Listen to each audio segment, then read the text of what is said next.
আসসালামু আলাইকুম, সুমি সবুজের থেকে নিউ একটা ভিডিও নিয়ে আসলাম। কেমন আছেন আপনারা? আশা করি সবাই ভালো আছেন। প্রথম যে জিনিসটা দেখালাম আমার বোনের বাসায় নতুন একটা একরম এত সুন্দর উপরে ডেকোরেশনটা আমরা করেছি। কেমন লাগতেছে অবশ্যই জানাবেন।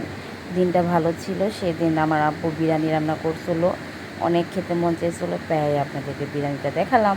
খেতে তো এত মজা পাইছি, তাই আমি ভিডিও করতেছি। পরে খাওয়া দাওয়ার পরে শুক্রবারের দিন তো বাসা থেকে বের হতেই হবে। আপনাদের ভাইয়াকে বললাম চলো আমার আন্টির বাসায় আমি যাব। আন্টির বাসায় অবশ্য সে আমার অনেক কাছের মানুষ একটা, সে আন্টিকে অনেক ভালোবাসি। অবশ্য জায়গাটা দেখে আপনারা চিনেই ফেলতেছেন যারা আমার কাছের মানুষ।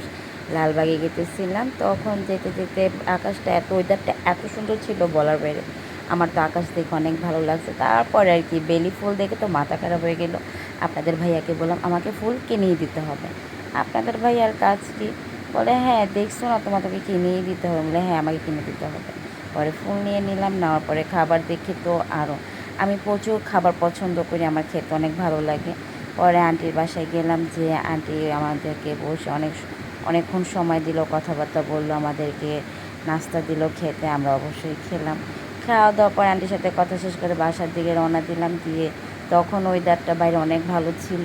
আস্তে আস্তে লালবাগ কেল্লাটা দেখে ভাবলাম একটু ভিডিও করি। অনেক দিন হয়েছে কেল্লায় যাই না, বাসায় এসে একটা সুন্দর একটা ফটো করেছি। কেমন লাগতেছে অবশ্যই জানাবেন আমার কমেন্টে। আমার বোন বেলি ফুল দেখে তো বলতেছে আমাকে পরিয়ে দাও, শাড়ি পরলো। আল্লাহ হাফেজ। লাইক কমেন্ট শেয়ার অবশ্যই করবেন। আমিও পরে নাস্তা করে